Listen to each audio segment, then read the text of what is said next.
Hi, everybody. I'm very excited to be chatting with you again. Today's topic is parenting and attachment. Although the primary readings I gave you dealt mostly with parenting, which is an important topic, one of my greatest interests is attachment and attachment theory.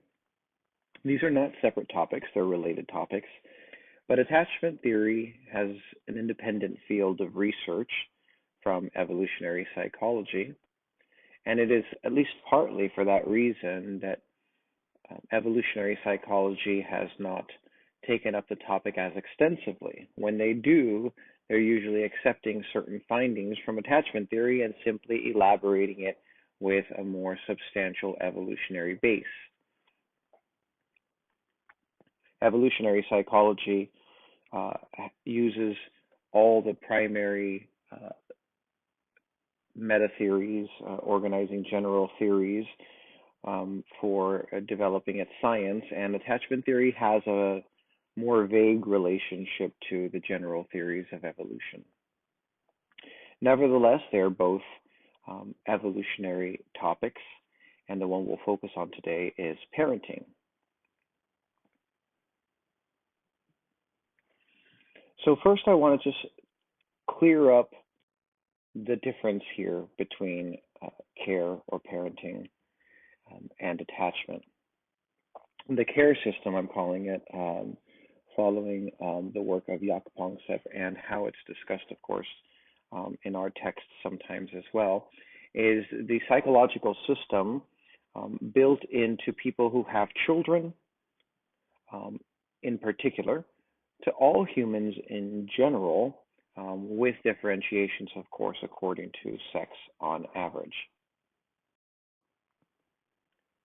The parenting system has as its primary emotion care, which means that when parenting or the parenting system is kicked in, care is the primary emotion felt for the people one is caring for. We care about those who become dependent on us for our loving and caregiving.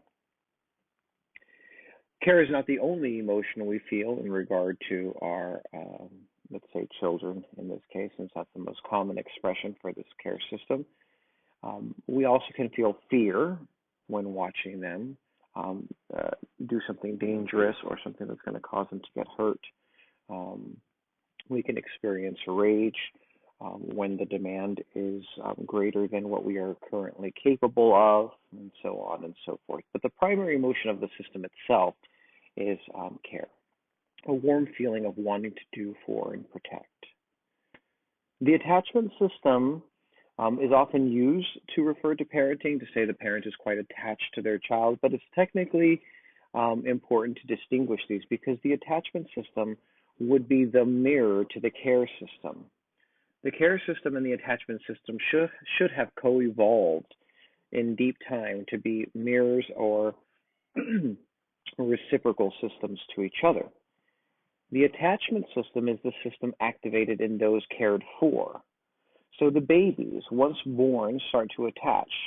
Somewhere within the first 6 months, we start to see this attachment system kicking in quite prominently, and babies become attached to the parent.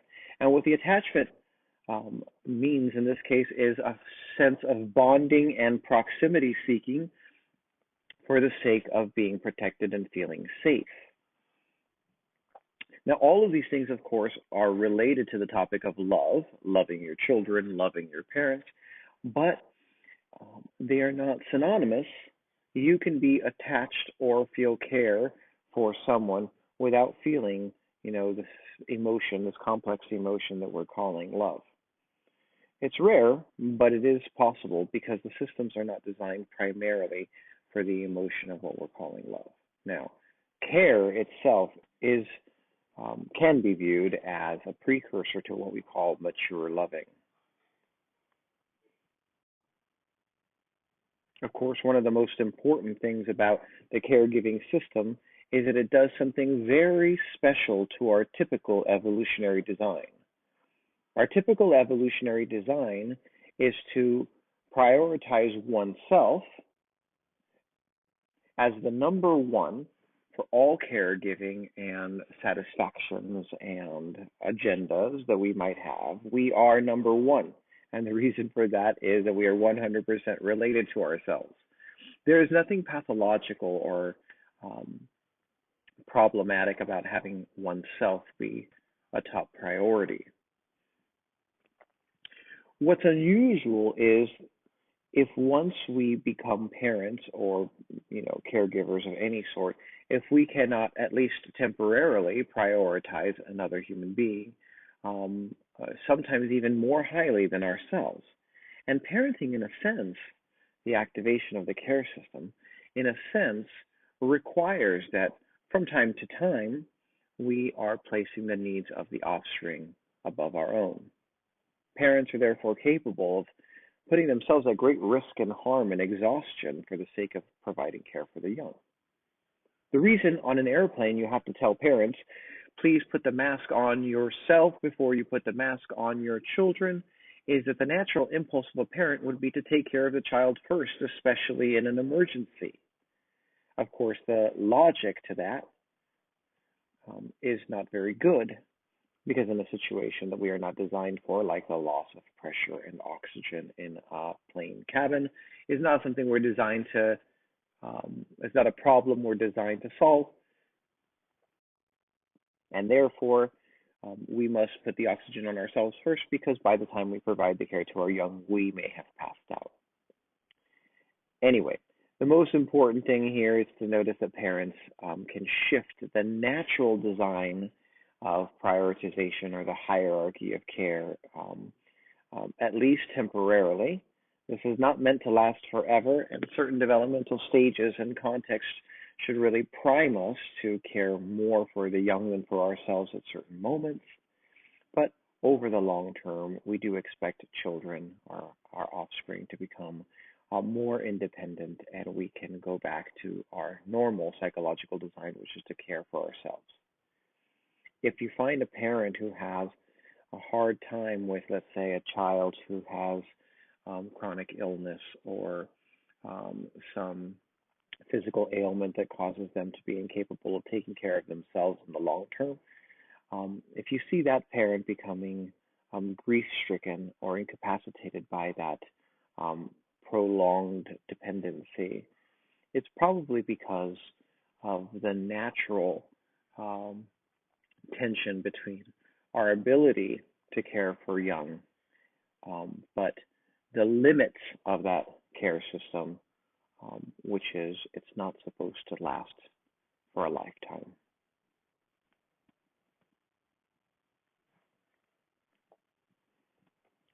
Now, one of the things that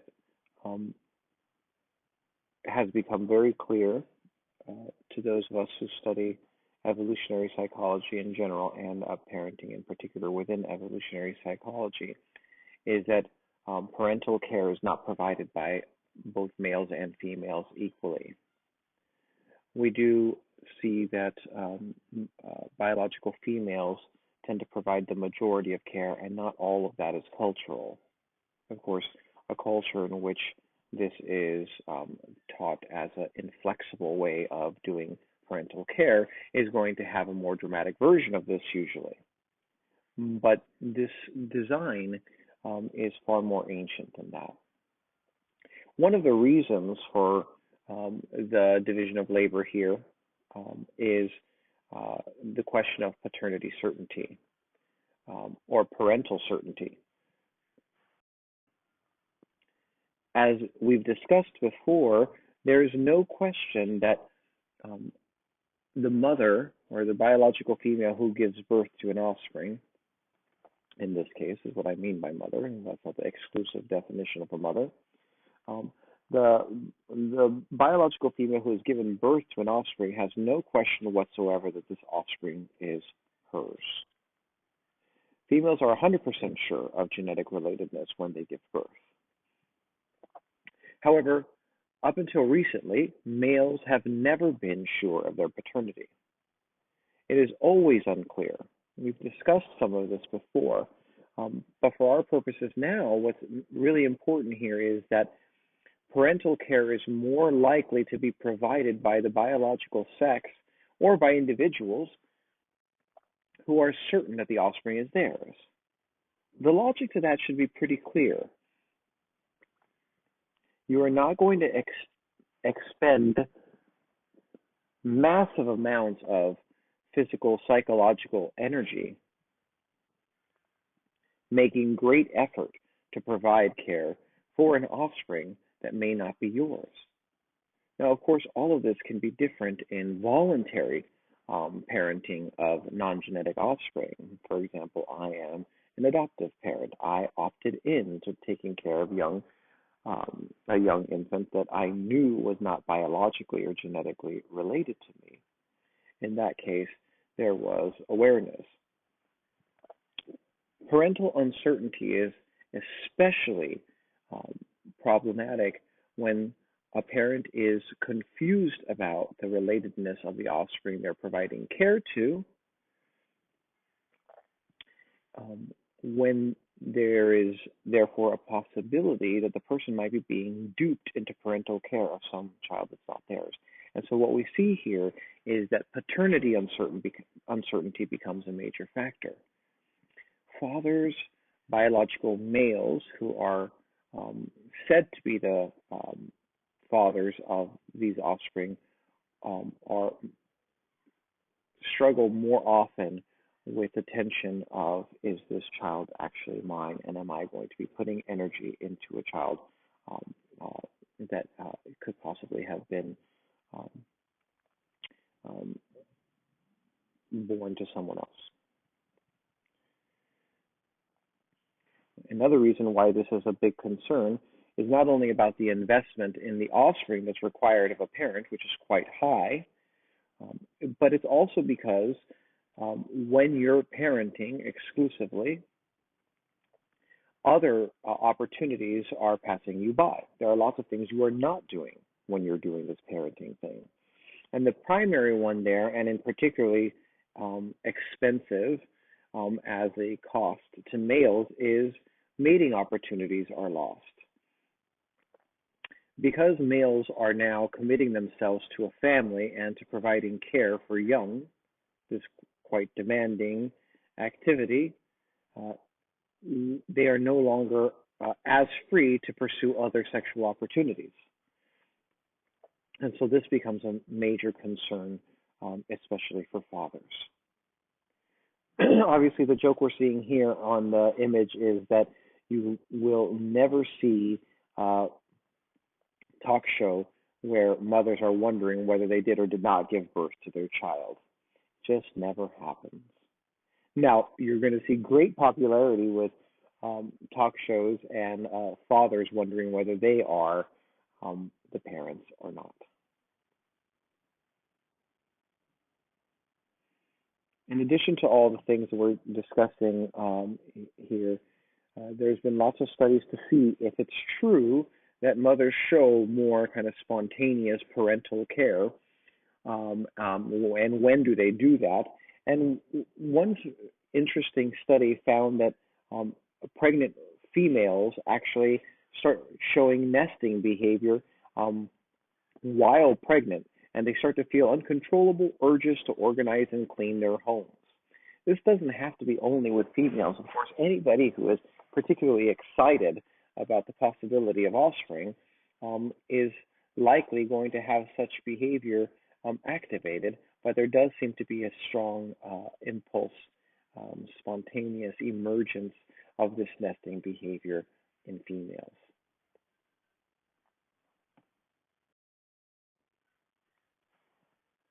Here you have a picture of Robert Trivers, one of the most important modern evolutionary theorists who's still alive today.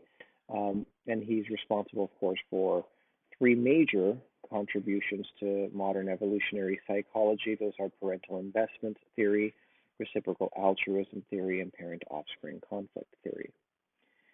Sorry for the typo there. For our purposes today, I want to say a few things about the parent-offspring conflict. So we already acknowledged here the tension between the offspring and the baby, the infant, we can say, and the parent in terms of who's going to be the priority of care here. We also acknowledged already how costly parenting is. It's very demanding in terms of energy. It's very demanding in terms of time. It's very demanding in terms of material resources. And so while the parent whose care system is activated is primed to provide more care than they naturally would without the care system activated, there are limits and tensions within all this.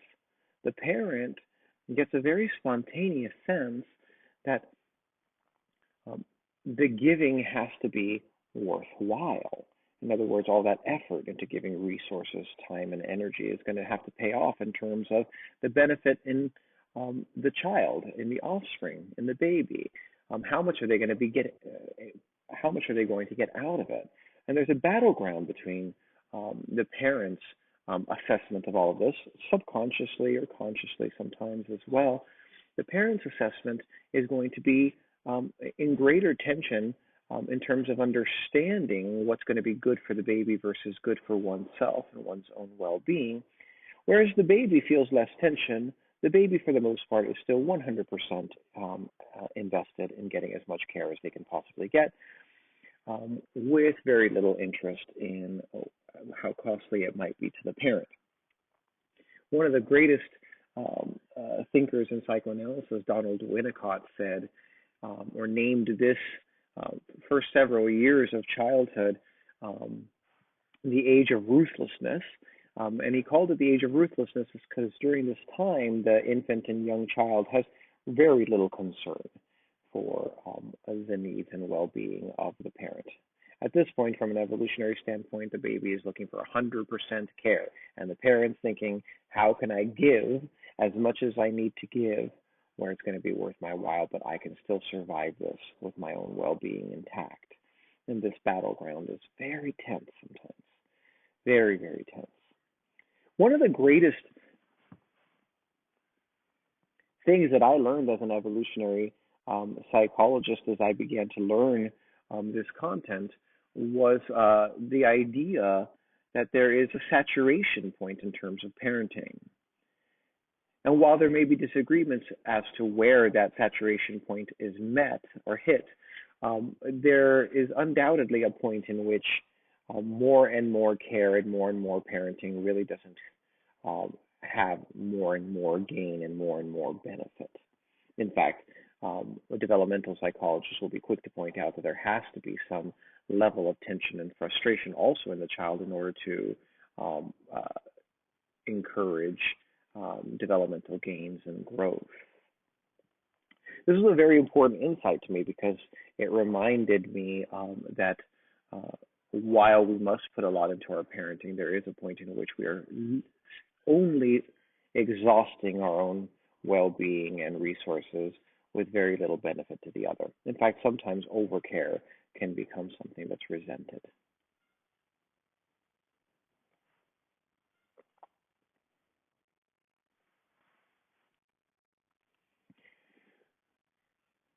We've also heard it said so many times, I'm sure, by our own parents, or maybe in the movies if your parents weren't like this, the parents just don't have favorites. They love all their children the same and equally. And we know now, as we did then, that this is probably not true. Many of us, I'm sure, noticed that at least in some ways and sometimes, parents did prefer some offspring over the others. And there's a reason for this, and there's design to this. And so we could let parents off the hook, and maybe they could feel let off the hook a little bit around the possibility that they have favorites. Now, this is in no way a simple phenomenon. You know, you could have a favorite for lots of reasons. Favorite child for lots of reasons, like similarity to each other in terms of psychological features or likes and dislikes. But from an evolutionary point of view, there are some reasons why favorites might be selected. And the most prominent of these is related to parental investment. It's not only about having a favorite, it's about how having a favorite prepares us for providing special care to our favorites. In other words, action follows the feeling. We feel some special connection to some and rather than others, and that should lead us to provide particular care investment, or what attachment theorists call moments of special dedication. Um, so the evolutionary logic to this, which again is not the only logic, but the evolutionary logic to this is that some offspring um, show promise of greater reproductive return. In other words, they are very likely, or they show signs that they are going to be very likely to be successful in the in the reproductive world. There are lots of factors that could go into this. It could be showing signs of, beauty, physical beauty, athleticism, particularly in males, caregiving potential in females, and so um, being in good physical health, not having any physical ailments or deformities that might be a detriment to people later, to adults, to the children later on when they are teenagers and adults in terms of reproductive desirability. And so, whatever the cues may be, they do become important sometimes for parents to favor them. And the logic of that is quite basic, and it's usually not conscious, and that is these are the children in whom special investment will result in the continuation of our line. We do see some exceptions to this, of course. In some cases, children with special needs get extra dedication because they require it. And that topic is addressed in your evolutionary textbook and in evolutionary research if you're interested in that.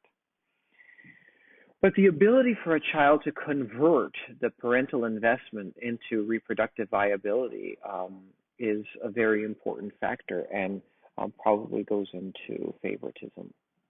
And so one speculation that I bring up here is the possibility of homophobia in childhood.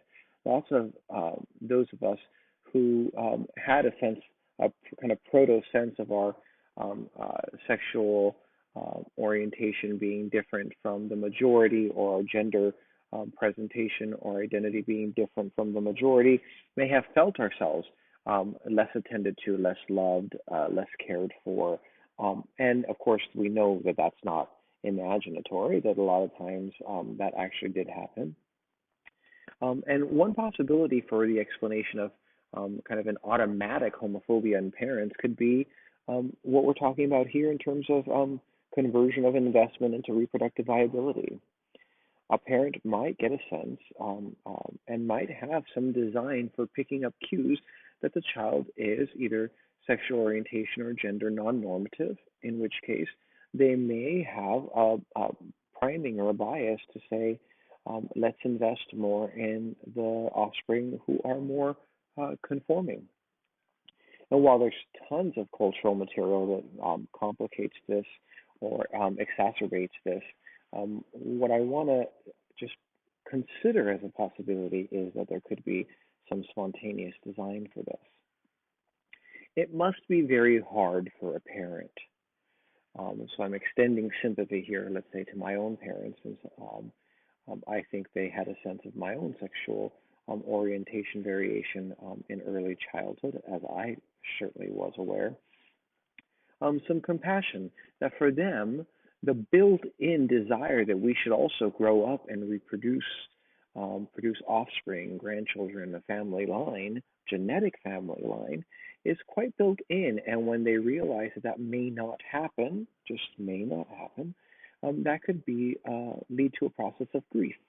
And while this is all somewhat speculative, it is based in, I think, some good, solid science.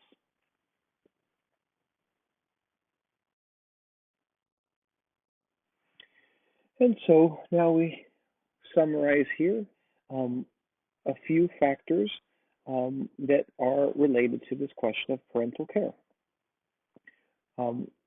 One is the offspring genetically related. Genetic relatedness is likely to activate the psychological design for providing parental care.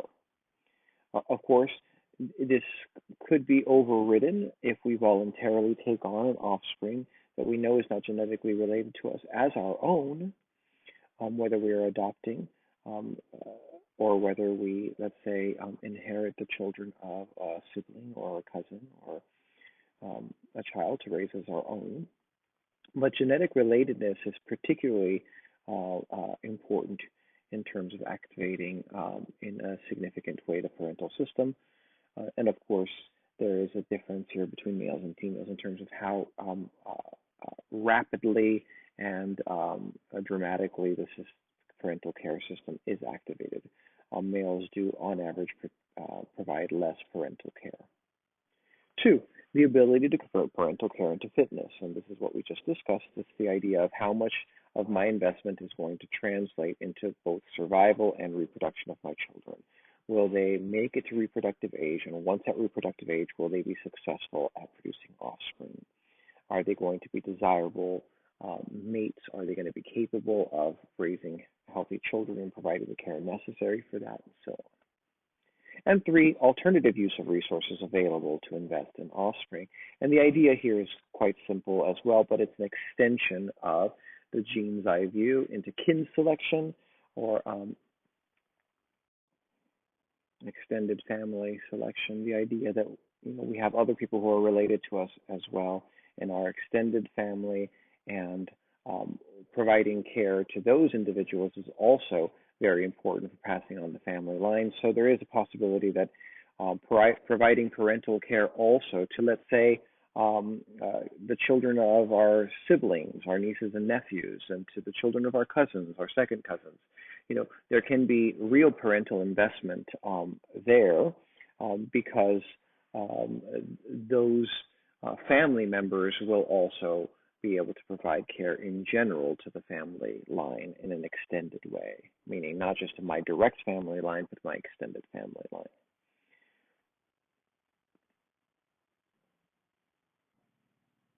The reason I highlight here the importance of genetic relatedness has to do with something we find, which is not new, but has been found and bolstered with much evidence and now much theoretical grounding than before, and that is the question of step parenting, and in particular the dangers of step parenting.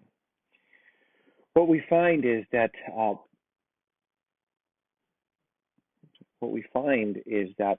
step parents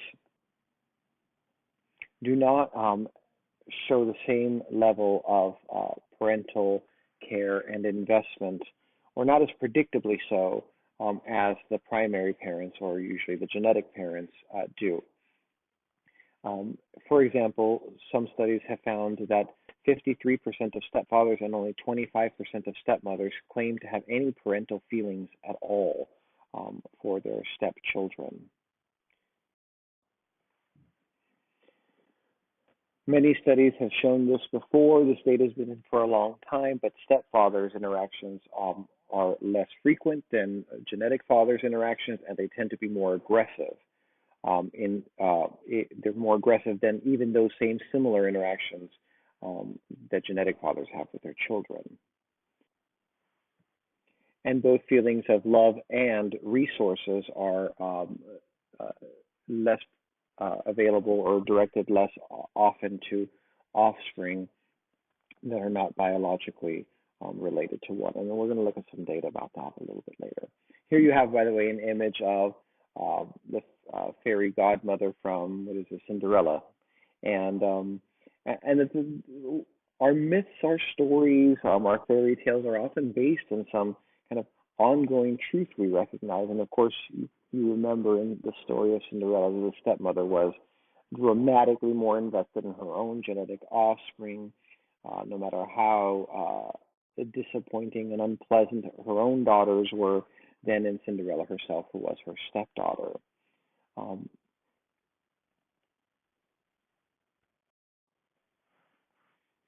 So how is it that a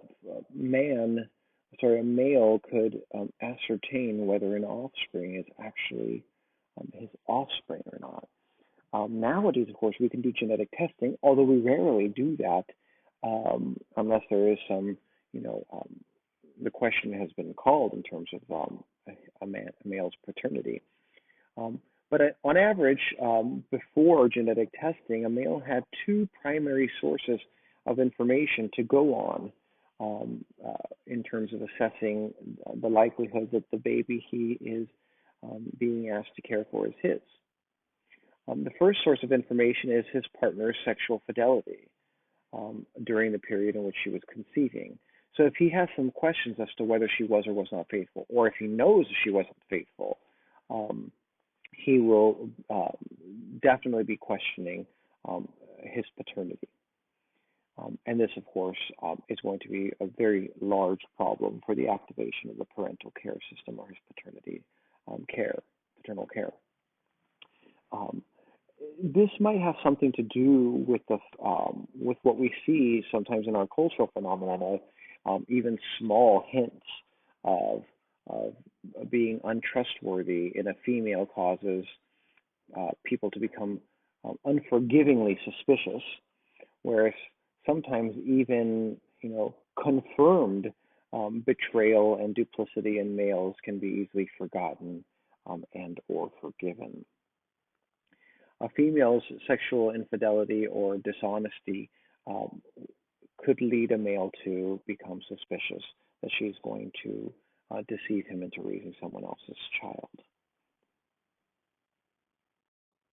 Therefore, what we're finding is that males have a bias towards being suspicious, to be sensitive to disloyalty, dishonesty, deceit, secretive behavior, out of fear that they will be betrayed by the female and by another partner. The other main source of information, of course, and one that's been studied quite often, is the perception of the child's resemblance to him. And studies have been done now, and I think we talk about some later, around the question of how much a man looks like the baby born. And so great effort is put into telling males that a child born who's being passed off as their child, great effort will go into explaining to him that the child looks like him. And this can become a big problem, especially if the child and the baby very much looks not like him, or doesn't look like him. And so resemblance becomes a very promising or worrisome quality. If the child, for example, has some extremely identifying feature of the father's, this becomes very comforting to the people involved. As we just said, so here we have an example of that. By the way, this image is not an image of this actor. This is just kind of one of those funny memes I found online. But this question of who are babies said to resemble, and here's a little bit of data for you about what I just said.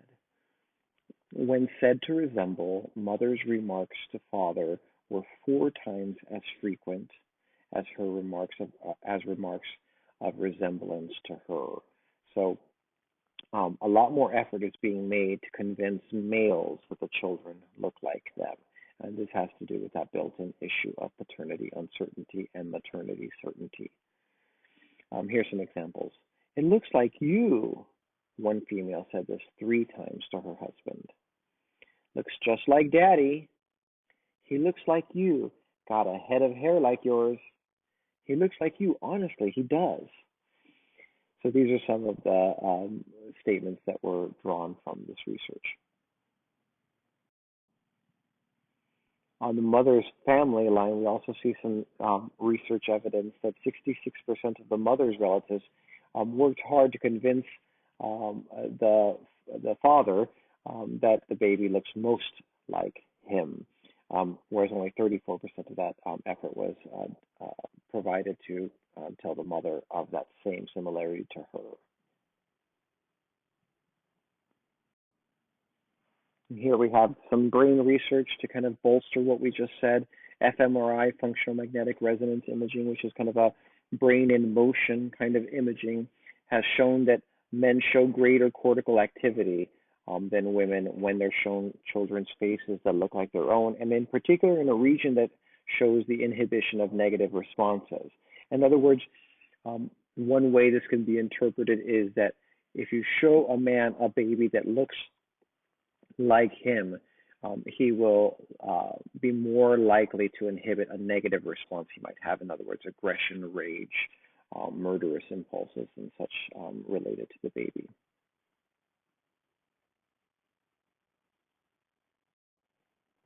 So what follows from all of this is a few predictions about male parenting. Prediction number one, men will allocate more resources to their genetic children, to their stepchildren. We've already alluded to that, but data is collected on the basis of this prediction. So biological genetic children will get more care, more love, more resources.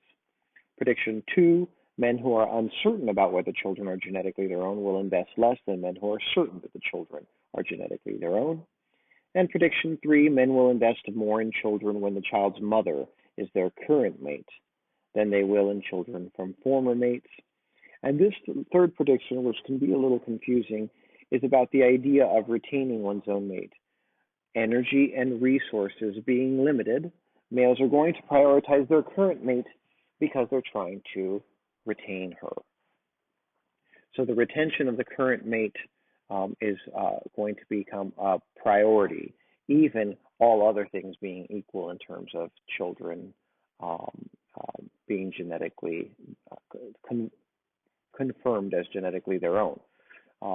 And we do see this. This is kind of part of our kind of folk wisdom that the father's second family is more likely to get his care and attention than his first family. This is not conscious. Remember, this is just kind of part of the strategic design here. It could be conscious, but it's not necessarily conscious. Men are going to invest in the situation that they're trying to preserve now. So here's some data related to prediction number one. Compared with stepchildren, genetic children were 5.5 times more likely to receive money for college. 15,500 more for college.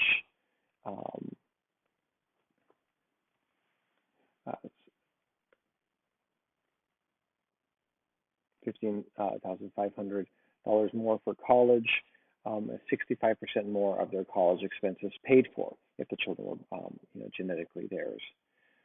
Children of fathers with low paternity certainty, this is prediction two, were only 13% as likely to receive money at all for college and received $28,400 less for college overall than children whose fathers were confident that they were the genetic fathers.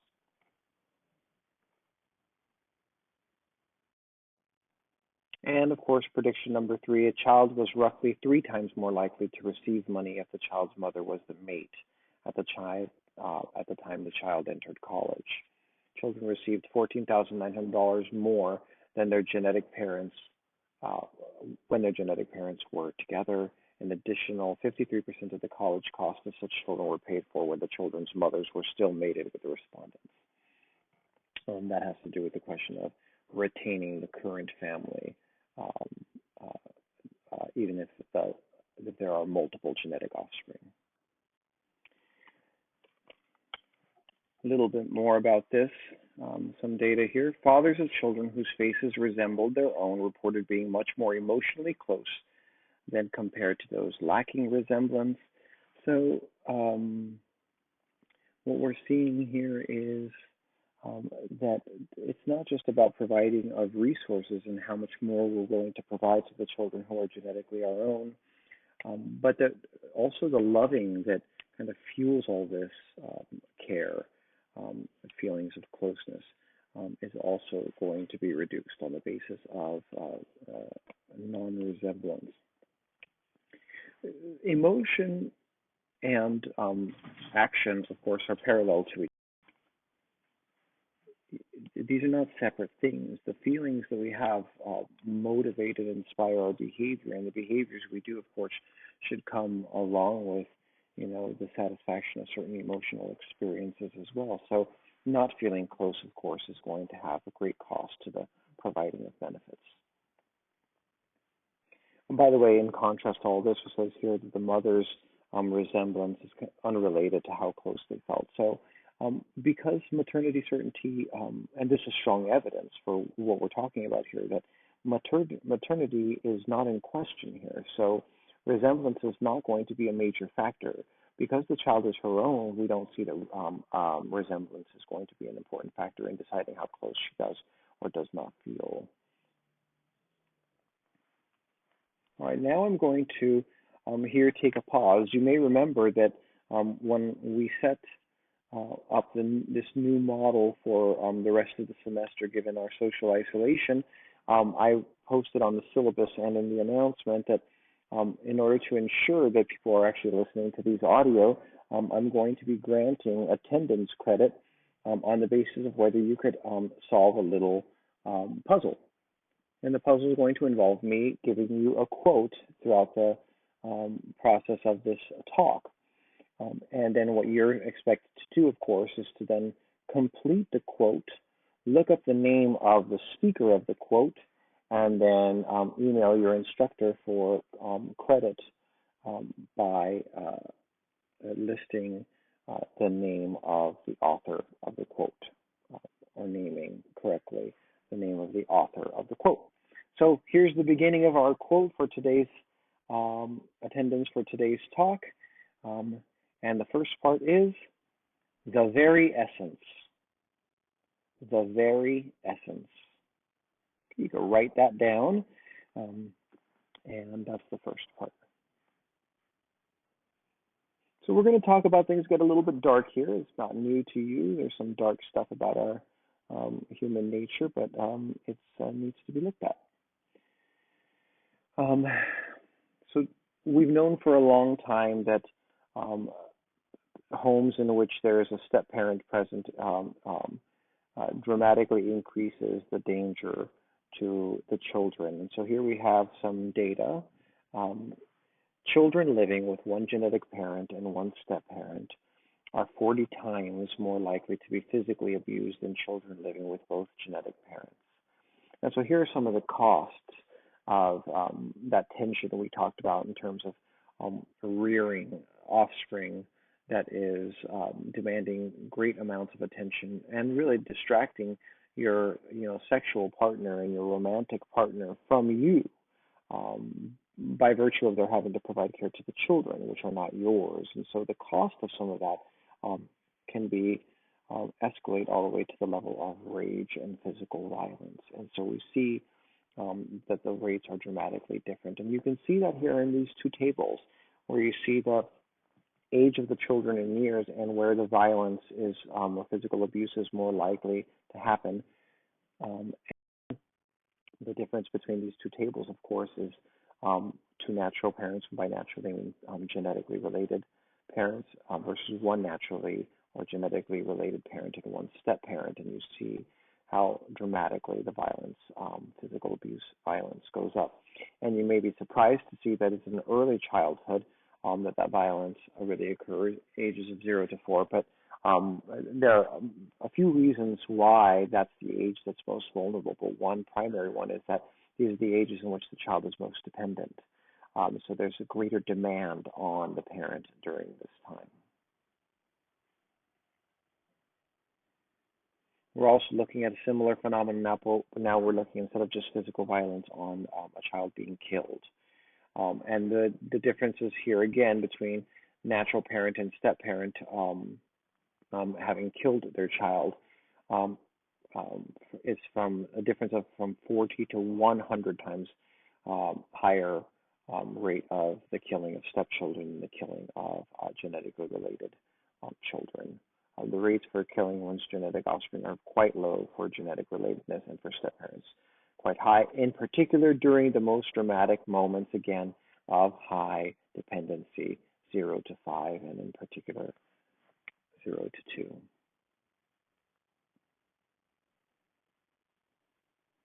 If we look at the homicide of genetically related children itself, which was, as you saw, a much smaller number, newborn babies are more likely to be harmed dramatically, even by genetic parents.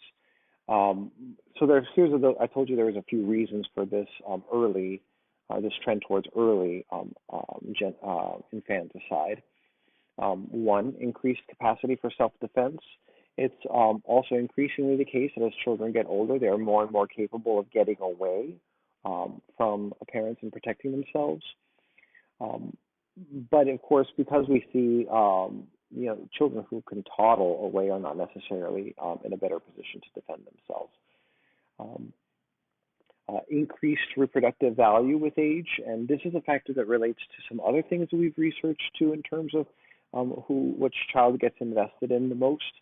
But as the child gets older, they're closer and closer to reproductive age, which means their survivability is very valuable. They are very valuable in terms of their ability to survive because they're already surviving and they're getting close to the age in which they're going to reproduce. And so now they are, in a sense, more valuable to the parent in this sense. Early children, as I said, and I think is really an important factor, early young children, infants, and early toddlers are great demand upon resources. And it's also possible that there could be problems with initial bonding, and if there's problems with initial bonding, then the demand of parenting is not going to be buffered by feelings of parental care and love.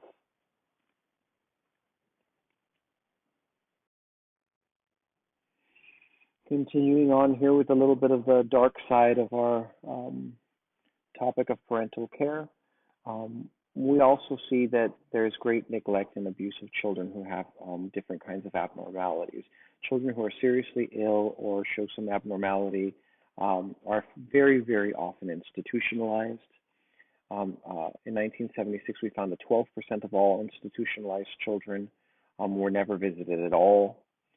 22% were visited only once a year or less. So what we see here is, an incapacity for parents, a lot of parents, to overcome the high demand of these children and to, withdraw their investment in terms of care. And the reason for this, to give the benefit of the doubt and to kind of frame it in the most understanding way possible is often that parents have some recognition that the demand is greater than what they're capable of. And so, in a sense, doing such a thing can also be a way of making sure that the children with abnormalities can be given the care that they require to survive this, while the parent can redirect their care and love and energy to children who are then going to be more capable of transforming that care and investment into a life that includes reproduction, survivability, and reproduction. So, kind of a hard truth. I feel the weight of it even as I'm speaking about it.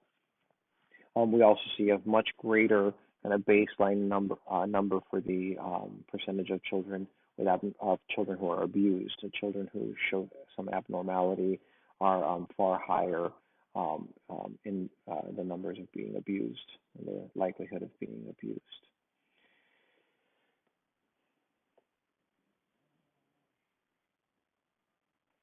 So the healthy baby hypothesis follows along with this data and suggests that the health status of the child affects the degree of maternal behavior. The mother should respond according to cues from the child of their health and well-being. We see that when 4 months old, half the mothers directed more positive maternal behavior toward the healthier infants.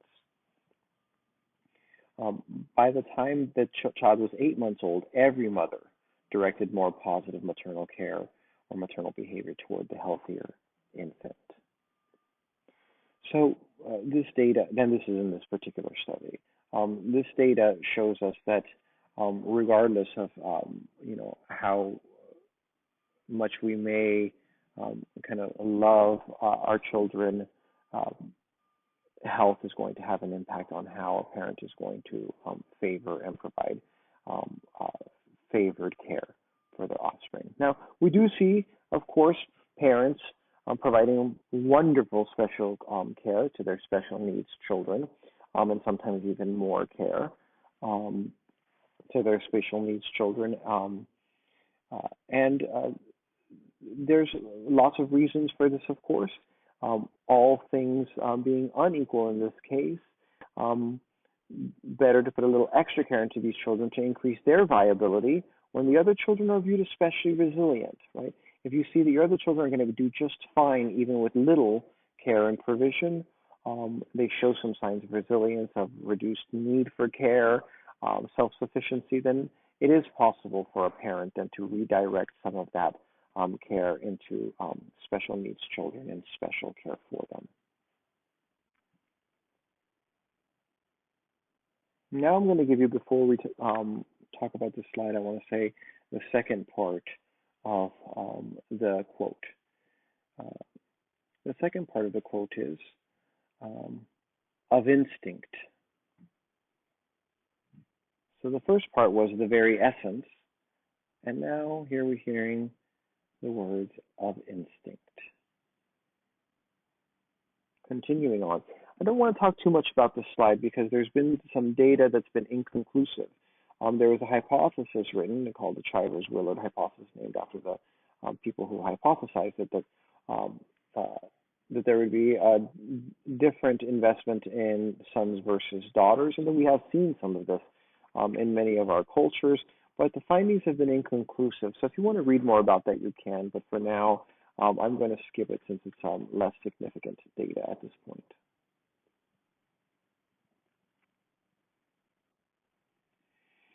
All right, now we're going to say a little something about infanticide.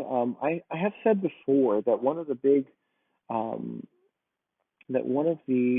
darker aspects of female psychological design, as opposed to male psychological design, since I'm also often picking on males for some of the more problematic design features, and how we males tend to be such a major component of the problems of our species.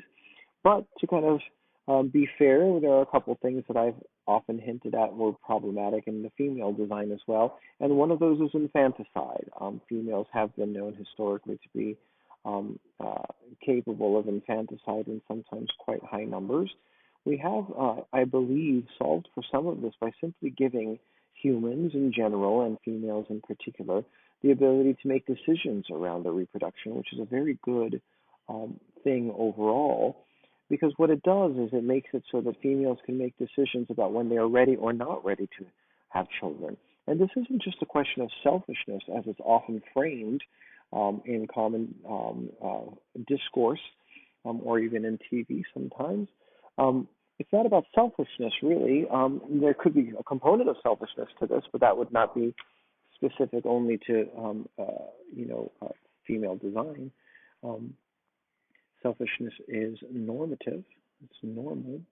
But the non-selfish side about this is that not being capable of providing care to a child is a problem for the child. The child also needs that care. And so if a female is incapable at a period of time to provide the kind of care, or is psychologically not disposed towards providing the care, it could become a very huge problem. Of course, our culture has designed itself in such a way where there's alternatives. There are safe drop-off spots for parents who cannot care for their children, and there's also the possibility of foster care, and there's also the possibility of adoption. All ways of really reducing the likelihood that the child will be killed if born to a parent who's not ready or willing or able to provide care for the child. But infanticide has historically been a major concern. And what you see here in this table is, in this chart, is the rate of infanticide in numbers of millions on the basis of the age of the mother. So what we're seeing is that the younger she is, up until a certain age, the more likely she is to commit infanticide. And this is a risk risk rate. Sorry. So as a female becomes more mature and probably more stabilized and more capable of providing stable care to the young, she is less likely to kill the offspring, peaking at around the age when females get a general sense that this is their last moments to have an offspring, in which case they're very likely to provide immediate, fast, good care to their offspring during these ages. And then the rate of risk for infanticide increases again as a woman gets older and is again probably less capable of providing care again. So you can see kind of the prime ages in which the risk is at its lowest, and certainly when it's at its highest.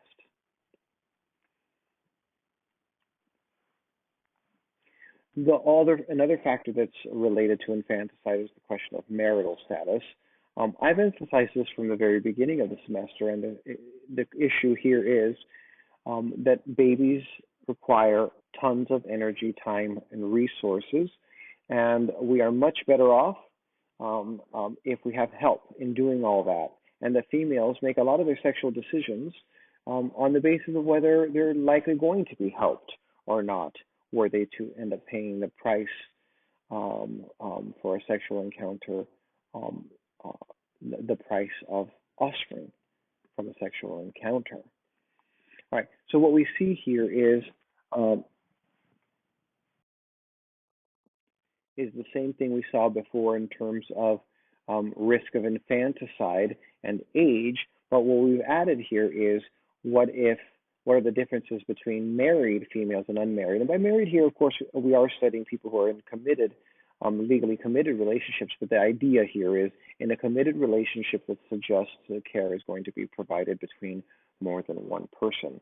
And what you could see is that infanticide rates are generally lower, all the way up until your mid to late 30s for married versus unmarried women. What's going on here at the very end where there's a reversal of the trend of risk between married and unmarried? I'm not sure. I would have to look into that further.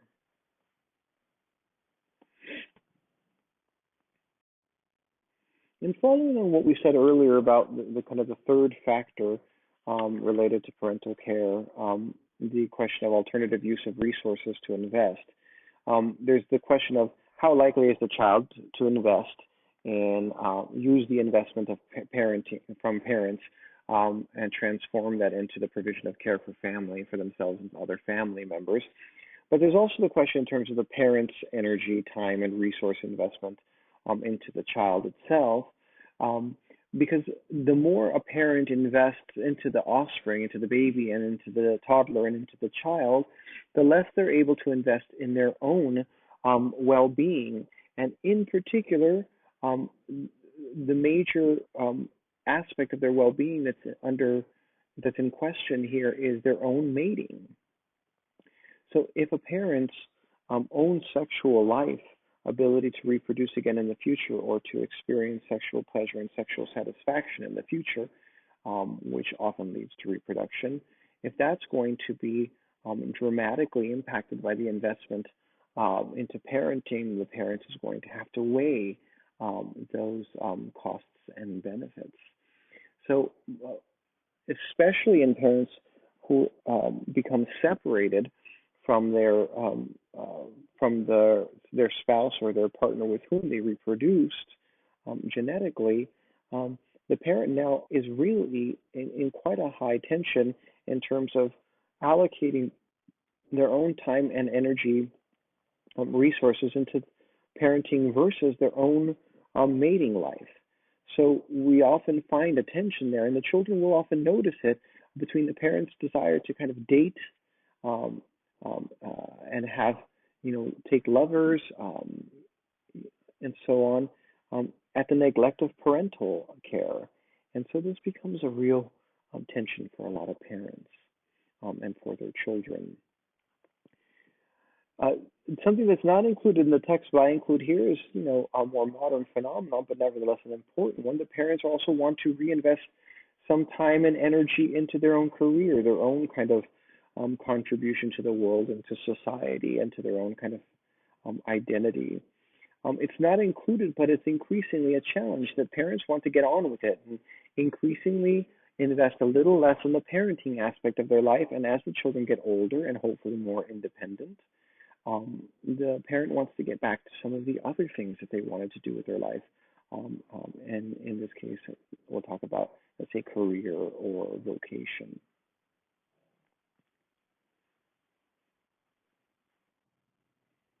In every single unit of parental care that goes into, one's children, the babies, the toddlers, and the young children, um, is an investment in the child.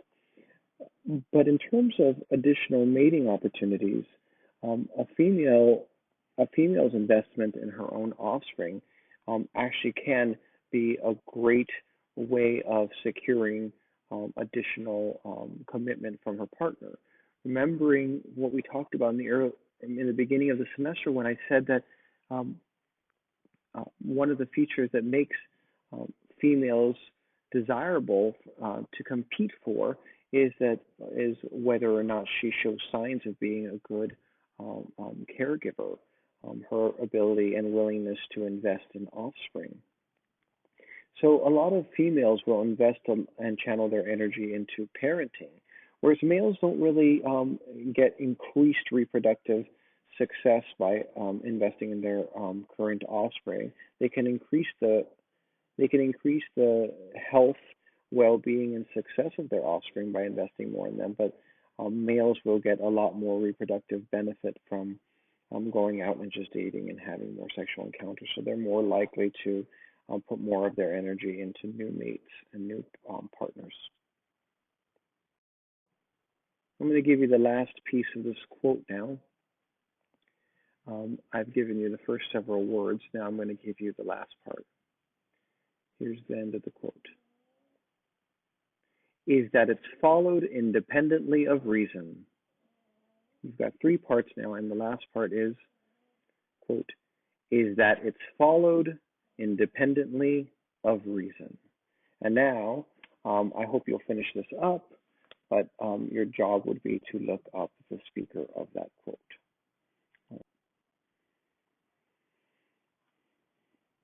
So what we talked about since the beginning of the semester is the idea that there has been a sexual division of labor in our species. We see this in a lot of species, and we know something now about how it's organized, but I want to say a few words now about this idea of the primary caretaker hypothesis. And this idea is that females have, in our line, developed psychological design and adaptation to provide more of the parental care. And they have evolved the design to invest more to increase the survivability of their children. And survivability leads to reproduction. As long as you survive to reproductive age, odds are quite good that those children will reproduce on average, and on average they do. So women compared to men show reduced risk taking when paired with babies. And so the idea here, and it is part of kind of folk wisdom as well, but there is data to support this scientifically, that the risk aversion you often will see in mothers, or as we say now, you're just being such a kind of a mother hen, or something like that when a parent is being very cautious, is the idea that the female parent has a lower threshold for what's considered risky, and therefore they're more risk averse when it comes to what their child can or shouldn't do. And then you see this kind of stereotypical tension between the father who wants to go on kind of high risk adventures and the parent who and a mother who wants to keep the child kind of safe and at home. And we do see this as based in part of the design. Males are, when providing parental care, are more likely to try to prepare their children for living, in the actual world of challenge, and then females making sure that the children just make it, just survive. Survivability being the most important feature that, of course, is related to sex in terms of surviving to the sexual reproductive age. All right, so that's kind of whirlwind tour of parenting and parental care, especially around kind of division of labor stuff. I'm going to say a few things now about attachment theory. So I've talked mostly now about parenting on the parenting care side of all of this.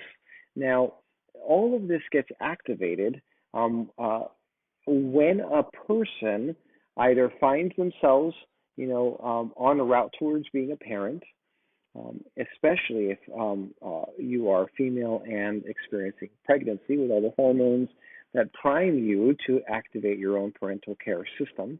But it also can happen once there is someone who has become dependent upon you. And that means, or that's another way of my saying that your parental care is more likely to kick in when you find yourself in the presence of someone who needs you. Okay? So being needed for primary care is likely to activate your primary care. In particular, if you're needed by someone young and helpless. You'll find that if you're needed by somebody old and helpless, the same thing might not happen. The reason for this is that we expect people as they get older to become more capable of providing their own care. So a needy, dependent 29-year-old spouse may not kick in the same level of caregiving bond in you that, let's say, a 1-month-old baby who needs you desperately might kick in you. Right. So attachment theory is related to all this, and it has been studied quite extensively. Attachment is the baby's response to the parent. The baby finds itself in a world in which it is vulnerable and unable to take care of itself, and so its primary psychological design is to find itself bonding and staying near to someone who will provide all the care. And from birth on, babies have a way of doing this by orienting their faces towards the source of care, love, scanning for the face of the parent, of course, suckling for the sake of food, clinging to the body of the caregiver for safety and proximity. And as they get older, of course, these kind of care-seeking impulses change and transform, but nevertheless, always function to provide proximity to the caregiver.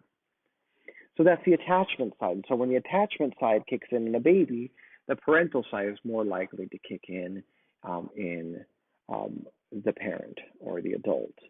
It could be in reverse, by the way, but this is less likely the direction of it.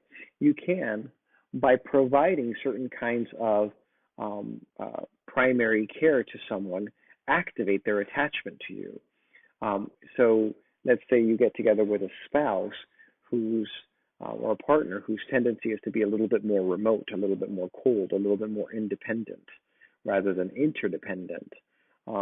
By providing certain kinds of primary care, you may activate whatever capacity they have for bonding and attachment and becoming interdependent. You may also, however, run the risk of pushing them away because they are not interested in having anybody come that close. But if there's any hope in it, it is in providing the primary care. And usually that takes the form of providing food care, nesting care and such, caressing care, things like that. Right. So here you have a picture of John Bowlby. John Bowlby was trained in psychoanalysis, and very early on in his training in psychoanalysis, in the object relations world of psychoanalysis, he thought that the theories which were based on bonding, children's bonding with their parents on the basis of who provides the milk and the feeding, he thought was on shaky ground. Not that being fed is not an important feature for bonding and care and loving, but it wasn't the primary origin of all bonds. He thought that there must be another way of thinking about this, and then he was exposed to evolutionary ethology, which is a field and the study of animals in their natural habitats, and he came upon the research into the bonding of mammals. And the famous ethologist that he was observing was Lorenz, and Lorenz worked with geese who, shortly after being born, having seen him during this sensitive window of imprinting to their bond to the caregiver, bonded to Lorenz. And so Lorenz has the famous pictures of being followed by these little geeslings. I don't know what you call a young goose. Anyway, so Bowlby became very interested in this kind of natural evolutionary bonding process that he called attachment. And so he was in particular interested in how separations from parents would have negative consequences on children. He formulated his theory around the idea of a secure base, that the parent provides a sense, kind of a hub around which safety is organized, so that proximity to them is associated with a feeling of security and safety. And that once a child feels safe, that of course they would be able to explore and be social. So they would be able to kind of engage their world and engage the social system, which of course is very typical of humans, since we are by far one of the most social animals. Bowlby was, of course, the founder of the theory, but he was not an empiricist. He was not a kind of a research psychologist. So for that kind of work, he got linked up with Mary Ainsworth, who was already collecting data in Africa about the bond between mothers and their babies. And she was, of course, more methodical in her research abilities, and she said we could actually study this. And Mary Ainsworth becomes famous for her strange situation experiment, in which she puts children into the strange situation where they are with their parent in a strange room, when a stranger comes in and interacts with the parent, and then the parent leaves the room and leaves the child with the stranger, and the strange experiment continues on with reunifications and separations, all with the idea of watching the baby's reaction to the separation. However, what we found, or what Mary Ainsworth's research found, was that what became more interesting was not so much the reaction to the separation from the parent, especially the separation from the parent while being left with a stranger, but although that was, of course, very interesting, there was also more similarity in the reaction children or infants and toddlers had to these separations. What became very interesting was the differences in these young children when reunited with a caregiver. And what Mary Ainsworth discovered was there were several different patterns to the reunification. And these were the patterns of what she considered to be very organized responses that these children had. And so there's three organized categories to attachment she found. One is the secure response, where, in a nutshell, the child, while distressed about the separation, when the parent returns, the child was interested in the parent's return, gravitated toward the parent for safety and comfort, but then once provided with some comfort and some soothing, was able to be soothed, and of course then relatively quickly get back to the exploring of the toys and of the room. A second organized category, a category that showed some pattern, was the insecure avoidant, which we also call dismissive in adulthood. And this insecure avoidant is still an organized category. It shows a pattern, but it's an insecure pattern. It's one in which we saw that at the separation, these children more often than with the secure children showed more indifference towards the separation, as if it didn't make as big of a difference to them that the parent was gone. However, even in the case where they were upset by the separation from the parent, it was at reunion that we really saw the unique behavior of the insecure avoidant. The insecure avoidant child tended to be quite indifferent to the reunion with the parent, as if, whether upset or not by the separation, having the parent back did not seem to make a big difference in terms of whether they were going to feel better about it or not. The parent was just not having the comforting effect, or even expected to have the comforting effect that the secure child was expecting and capable of. And then the third organized category, a category that showed a pattern, was the insecure ambivalent, called preoccupied in adulthood. And the insecure ambivalent child was one that was extremely upset by the separation, but that, of course, again, is not characteristically distinct from the other categories. But what was unique about this category of child is that upon reunion, the child would go and gravitate towards the parent for comfort and support and soothing. But what was different about this child was that, or this group of children, was that they did not seem to be soothable. Despite the parents' effort to offer all the soothing behaviors, this child did not get comforted. They were inconsolable. Of course, these three categories we find have a pattern in childhood and carry on into adulthood. They're stable throughout the lifetime. They're not unchangeable, but they are stable.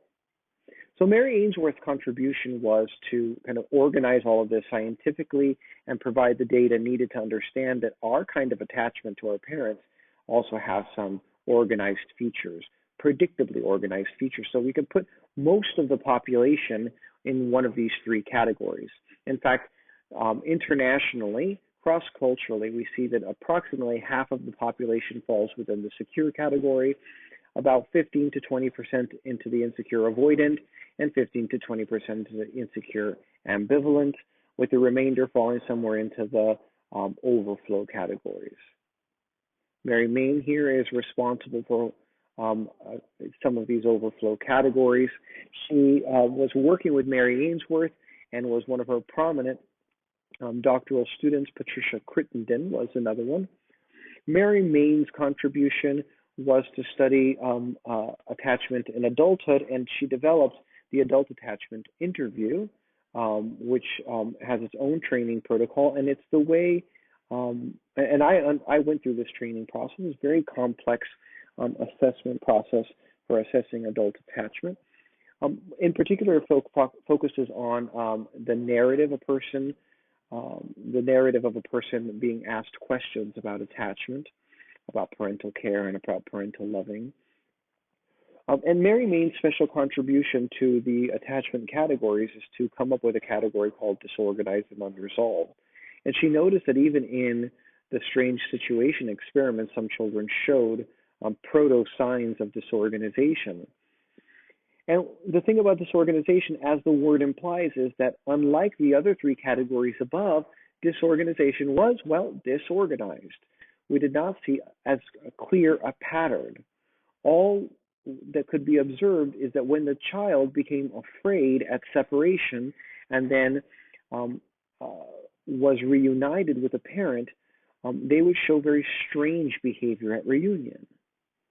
The typical pattern was to become afraid at separation, distressed, and when the parent would return, the baby would go toward the parent in order to seek care, love, and soothing, and then would collapse on what we now believe to be proto-dissociative behavior, or early symptoms of dissociation, loss of consciousness, disorganized consciousness.